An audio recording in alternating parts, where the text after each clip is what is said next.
Kita kan jarang sekali ziarah. Makanya pesantren saya itu di Sidrap.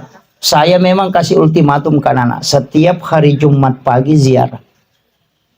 Ziarah kubur. Datangi makamnya para ulama yang ada di situ yang dekat. Bisa kau jangkau. Itu biasakan. Karena ini yang hilang. Nabi itu setiap malam Jumat itu ke pekuburan. Itu ziarah. Cuma kita tidak bisa ikuti itu. Karena jam 11 malam nanti subuh baru mau pulang. Angka kebarani macurir. Curi. Iya, ikuti itu. Jam 11 malam Jumat baru pergi ziarah sendirian, nanti subuh baru pulang. Ada gaya yang coba biar Pak Imam takut. Iya. Tapi kenapa kita ziarah di malam Jumat? Itu karena ruhnya orang muslim yang telah wafat itu dikembalikan ke kuburnya pada malam Jumat. Itu sampai hari Jumat masih ada. Makanya itu kenapa sunnahnya ziarah itu di hari Jumat.